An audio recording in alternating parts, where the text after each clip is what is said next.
अब देखिए गूगल भी समझ रहा है कि भाई कुछ एडवांस चीज़ें हो रही हैं, इसलिए वो पूछ रहा है कि भाई रोबोट तो नहीं हो। तो दोस्तों कीवर्ड रिसर्च के ऊपर मैं काफ़ी सारे वीडियो बना चुका हूँ और आज इस वीडियो में मैं आपको कुछ टिप्स दूंगा एडवांस कीवर्ड रिसर्च के बारे में। क्योंकि आपका जो ब्लॉग रैंक करता है उसके कुछ फैक्टर होते हैं। कोई भी पोस्ट अगर रैंक करता है तो उसके पीछे 4 फैक्टर रहते हैं। उसकी नीच, उसका कीवर्ड, उसका एसईओ और उसका कंटेंट। इन चारों फैक्टर के ऊपर कोई आर्टिकल रैंक करता है। अगर आपका नीच सही नहीं है, किसी दूसरी नीच में आप आर्टिकल लिख रहे हैं तो कम चांसेस हैं कि वो रैंक करेगा।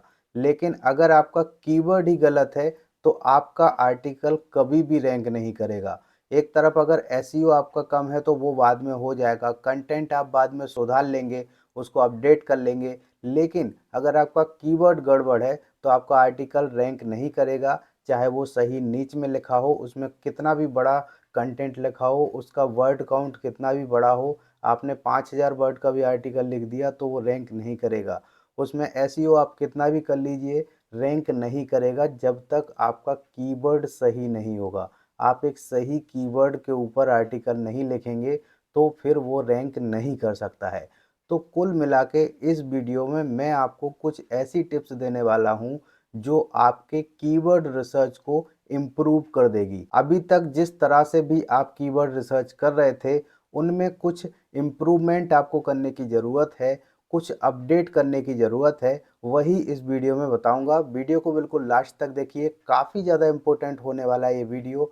और बिल्कुल भी आपको स्किप नहीं करना है। पहली बार चैनल पे आए हैं तो चैनल को सब्सक्राइब कर दीजिए और वीडियो को लाइक करके ज़रूर जाइए। चलिए तो वीडियो को स्टार्ट करते हैं। देखिए हम जो कीवर्ड रिसर्च करते हैं वो किन तरीकों से करते हैं। किसी एसईओ टूल से करते हैं, उसमें हमने उसका वॉल्यूम देख लिया, उसका केडी देख लिया और हमने उस पर आर्टिकल लिख दिया। हमने देखा कि अच्छा वॉल्यूम है और उसका कीवर्ड डिफ़िकल्टी कम है। जैसे ही हमें ऐसा कीवर्ड मिलता है हम उस पर आर्टिकल लिख देते हैं और फिर हम देखते हैं महीना गुजर गया, 2 महीना गुजर गया, लेकिन वो ब्लॉग जो है रैंक नहीं कर रहा है। उस कीवर्ड पे जो भी हमने ब्लॉग पोस्ट लिखा था उसमें कोई भी कीवर्ड रैंक नहीं कर रहा है। तो इसके पीछे क्या रीज़न है? और आपने ये भी देखा होगा बहुत सारी ऐसी वेबसाइट हैं जो अभी नई-नई वेबसाइट हैं, वो भी रैंक कर जाती हैं ऐसे-ऐसे कीवर्ड पर जिन पर आप रैंक नहीं कर पाते, जबकि उनसे अच्छी और उनसे पुरानी वेबसाइट आपकी है। तो क्यों रैंक नहीं कर पाते? क्या रीज़न है? तो उसका पूरा एक ही रीज़न आता है कि आपकी कीवर्ड रिसर्च सही नहीं है। ब्लॉगिंग के लिए कीवर्ड रिसर्चर जो होता है, जो कीवर्ड को रिसर्च करता है, वो 3 टाइप के होते हैं। एक तो बिगिनर होते हैं, एक मीडियम मान सकते हैं और एक जो है प्रो रिसर्चर होते हैं। बिगिनर में ऐसे ब्लॉगर जो कि अभी नए-नए हैं, उन्होंने नए-नए वेबसाइट बनाई है, तो वो क्या करते हैं सिंपली एसईओ टूल खरीद लेते हैं और उनका जो है कीवर्ड रिसर्च बहुत सारे कीवर्ड निकाल लेंगे, उनका वॉल्यूम देख लेंगे और उनको फ़िल्टर कर लेंगे। जिन पर भी लो केडी होगा, उन पर आर्टिकल लिखना शुरू कर देंगे। ठीक है? तो अब वो स्टार्टिंग में 8, 10, 15, 20, 30, 50 जो भी आर्टिकल लिखेंगे, तो उनको वो रैंक नहीं करेंगे। क्यों नहीं रैंक करेंगे? क्योंकि एक तो उनका नया ब्लॉग है और दूसरा उनको अभी कीवर्ड रिसर्च करने का आइडिया नहीं है। ठीक है? दूसरा मीडियम ब्लॉगर जिनको थोड़ा बहुत समझ है, उन्होंने एसईओ टूल से जो है अपना रिसर्च किया, कीवर्ड निकाले और फिर उनको गूगल पे एनालाइज़ किया, गूगल पे भी थोड़ा बहुत रिसर्च किया और फिर उनके थोड़े बहुत आर्टिकल रैंक कर जाते हैं। वो एक मीडियम पोजीशन बना लेते हैं, 1000-2000 महीने का ट्रैफिक आराम से निकाल लेते हैं। और तीसरे होते हैं प्रो रिसर्चर। वो क्या करते हैं कि पहले तो जो एसईओ टूल हैं जैसे कि एचरेफ हो गया, सेमरस हो गया, मोज हो गया, तो इनको सिर्फ आइडिया लेने के लिए यूज करते हैं। इनसे वो कीवर्ड कभी नहीं निकालते हैं।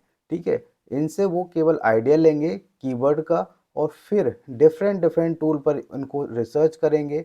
उसके बाद मेन रिसर्च उनकी जो होती है वो गूगल पे होती है।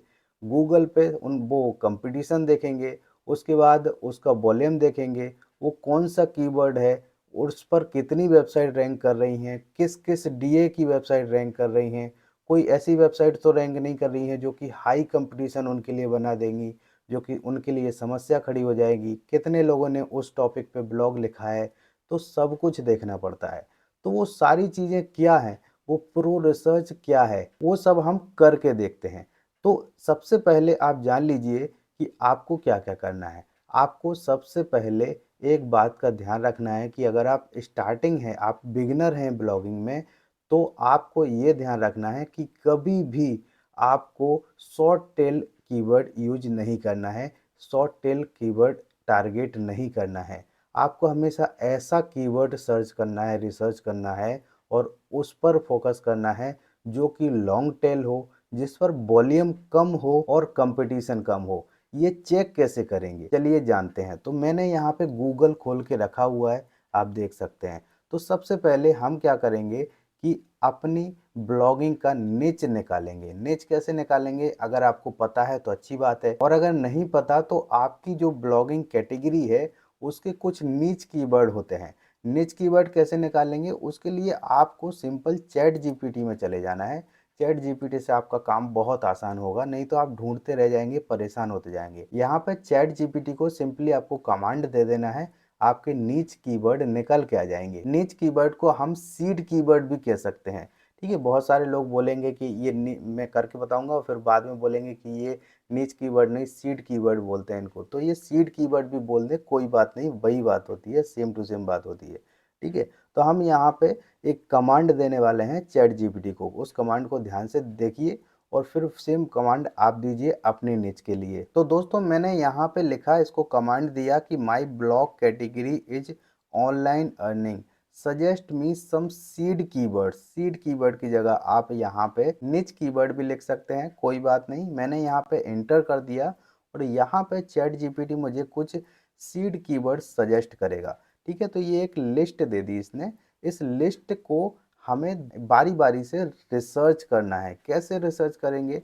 देखिए यहाँ पे तो चैट जीपीटी से हमें ये लिस्ट मिल गई। जैसे कि ये फ्रीलांसिंग है, इसके अंदर जो ये फ्रीलांसिंग जॉब, ऑनलाइन फ्रीलांसिंग, ये फ्रीलांसिंग प्लेटफॉर्म, तो ये हैं इनके सीड कीवर्ड।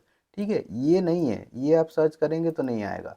ठीक है, कैसे आएगा? आपको कहाँ चेक करना है? इसके लिए आप एचरेफ पे चले जाइए। एचरेफ का एक फ्री टूल होता है, href.com पे आप जैसे ही जाएंगे तो इस पे इसकी मेन जो वेबसाइट है उस पे चले जाएंगे और सबसे नीचे बिल्कुल जाएंगे तो आप देखेंगे कि यहाँ पे फ्री एसईओ टूल लिखा हुआ है, यहाँ पे कीवर्ड जनरेटर लिखा हुआ है, यहाँ पे आप चेक कर सकते हैं। तो यहाँ पे इन इसमें इसमें और इसमें क्या अंतर है? मैंने ये रिसर्च क्यों किया, डायरेक्ट हम क्यों नहीं लिख सकते हैं?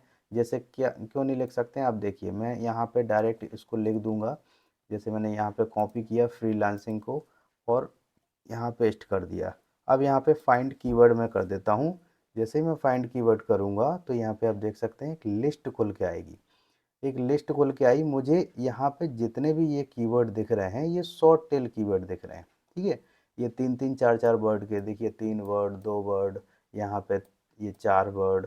तो यहाँ पे ये शॉर्ट टेल कीवर्ड है, लॉन्ग टेल कीवर्ड बहुत कम मिल रहा है। जैसे कि एक लॉन्ग टेल कीवर्ड ये है और एक ये है, तो बहुत कम मिल रहे हैं। ठीक है, तो ये सारे जो है शॉर्ट टेल कीवर्ड हमें मिल रहे हैं। अब हम अगर इसके सीड कीवर्ड सर्च करेंगे, जैसे कि हमें इसके 4 सीड कीवर्ड हैं, जैसे कि ये है फ्रीलांसर जॉब। ठीक है, तो मैंने इसको कॉपी किया और सेम प्लेस पर इसको मैं रख देता हूँ। आप देखिए मैं यहाँ पे इसको रख देता हूँ, इसको क्रॉस करता हूँ और फ्रीलांसर जॉब। ठीक है, तो यहाँ पे फाइंड कीवर्ड कर देता हूँ। जैसे ही मैं फाइंड कीवर्ड करूँगा तो यहाँ पे एक लिस्ट फिर से खुलेगी और अब आप देखेंगे कि मुझे काफ़ी बड़े बड़े कीवर्ड मिल रहे हैं। ठीक है, देखिए अभी भी जैसे कम ही मिल रहे हैं तो मैं कोई अदर टॉपिक उठा लूँगा। ठीक है, जैसे अगर मान लो मुझे इसमें भी कम मिले, जैसे आप देखिए काफ़ी बड़े बड़े मिल रहे हैं, 5-5 6-6 वर्ड के, तो ये लॉन्ग टेल कीवर्ड हैं, इनको हमें फोकस करना है। जैसे मुझे ज़्यादा नहीं मिले तो मैं दूसरा उठाऊँगा यहाँ से, ऑनलाइन फ्रीलांसिंग। ठीक है, तो फिर मैं फिर से जब तक मैं सेटिस्फाई नहीं हो जाता तब तक मैं ये करते रहूँगा। ठीक है, कीवर्ड रिसर्च में आपको काफ़ी टाइम देना है, तभी आपका ब्लॉग सक्सेस होगा।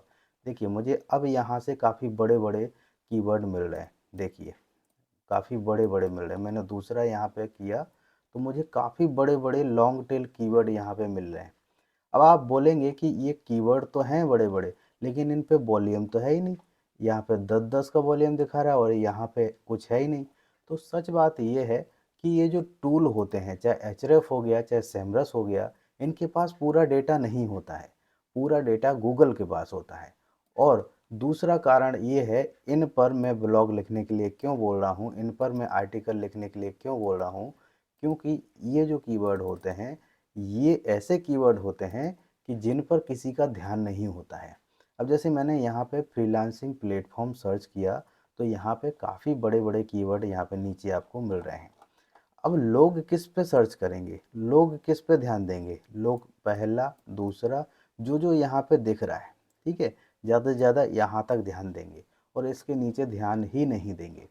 लेकिन आपको ध्यान देना है यहाँ नीचे से, आपको हमेशा नीचे से स्टार्ट करना है। नीचे से आप देखिए जो जो भी आपको अच्छा कीवर्ड लगे, जैसे कि ये है best freelancer platform for designers, ठीक है, तो ये एक लॉन्ग टेल कीवर्ड हो गया। मैंने यही कॉपी किया, आगे की प्रोसेस बता रहा हूँ, ध्यान से देखिए, ठीक है। ये जो जितने भी आपको कीवर्ड दिख रहे हैं ना, इनको सबको आपको चेक करना है यहाँ पे, ठीक है। यहाँ पे ऐसे ही आपको लॉन्ग टेल कीवर्ड निकालना है। लॉन्ग टेल कीवर्ड जैसे निकाले, मैंने यहाँ पे एक कीवर्ड ये निकाला, इसमें कितने वर्ड हैं, 1 2 3 4 5, 5 वर्ड से कम नहीं होना चाहिए, ज़्यादा हो जाए चलेंगे। अब मैं यहाँ गया, मैं गूगल पे यही सेम टू सेम मैंने पेस्ट कर दिया, ठीक है। अब मैंने यहाँ पे जैसे ही पेस्ट किया तो आप देख सकते हैं कुछ इस तरह से रिजल्ट आ गए। तो अब मुझे रिसर्च करने के लिए दो चीज़ों का ध्यान देना है। अब मैं गूगल पे आ गया, मैंने पहले चैट जीपीटी यूज किया, फिर कोई एसईओ टूल यूज किया, यहाँ पे आप सेमरस यूज कर सकते हैं, मोज यूज कर सकते हैं, कुछ भी यूज कर सकते हैं। मैंने एचरेफ का फ्री टूल यूज किया जिससे सब लोग ये रिसर्च कर सकें। अब यहाँ पे मैं अब थर्ड नंबर पे गूगल पे आ गया। गूगल पे मुझे एक कीवर्ड जो है टाइप कर देना है, टाइप मैंने कर दिया। अब यहाँ पर मुझे ऐसे ब्लॉग देखना है जिनके टाइटल में ये डला हुआ है। क्यों टाइटल में क्यों देखना है, क्योंकि मोस्टली लोगों का कीवर्ड जो है वो टाइटल में होता है। एसईओ की नज़र से कीवर्ड को टाइटल में होना ज़रूरी होता है। तो अगर टाइटल में ये चीज़ हमें मिल गई तो हम ये पता लगा सकते हैं कि किन लोगों ने इस जो है कीवर्ड पर फोकस किया है, इसको फोकस कीवर्ड बनाया है, तो वो लोग जल्दी रैंक करेंगे। तो वो लोग कहीं ऐसे लोग तो नहीं हैं जो कि हाई डोमेन अथॉरिटी वाले हैं। तो हम यहाँ पे इसके लिए क्या करेंगे, यहाँ पे ऑल इन टाइटल लिख देंगे। ऑल इन टाइटल का मतलब होता है कि किस किस के टाइटल में ये जो है वर्ड लिखे हुए हैं। ऑल इन टाइटल मैंने यहाँ पे लिख दिया, आप देख सकते हैं। ऑल इन टाइटल के आगे हमें ये वाला निशान लगाना है, देख सकते हैं आप, और हमें इसके बीच में कोई स्पेस नहीं छोड़ना है। और हम अब रिसर्च करेंगे। देखिए, जैसे ही मैंने यहाँ पे सब कुछ ऐसे लिख दिया और फिर मैं यहाँ पे सर्च कर रहा हूँ, और जैसे ही सर्च कर रहा हूँ तो यहाँ पे मुझे I am not a robot. अब देखिए गूगल भी समझ रहा है कि भाई कुछ एडवांस चीज़ें हो रही हैं, इसलिए वो पूछ रहा है कि भाई रोबोट तो नहीं हो, इसलिए मैं आई एम नॉट रोबोट पे क्लिक कर दूंगा। और यहाँ पे आप देख सकते हैं कि मुझे जो रिजल्ट मिल रहे हैं ना, वो 3 मिल रहे हैं, ठीक है। 3 रिजल्ट मिल रहे हैं, यानी कि जो ये कीवर्ड है ना, सिर्फ 3 लोगों ने इस कीवर्ड पर फोकस किया है। एक तो पहले ये वेबसाइट है, ठीक है, दूसरा ये है और तीसरा ये है, बस खत्म। इसका डोमेन अथॉरिटी 25 है, इसका 5 है और इसका 93 है। तो ये कोरा एक ये गिरी पार्क है, तो ये कोरा का एक वेबसाइट है, ठीक है। तो कोरा एक फॉर्म की वेबसाइट है, तो इसको हम नहीं मानते हैं। हमारी जो मेन कंपटीटर है, एक ये 5 वाला है, एक 25 वाला है, ठीक है। तो हमें क्या करना है कि अगर हमारा जो डोमेन अथॉरिटी है वो 5 के ऊपर है, तो हमें इस पर ब्लॉगिंग आर्टिकल लिख देना है। 101% हमारा इस पेज पर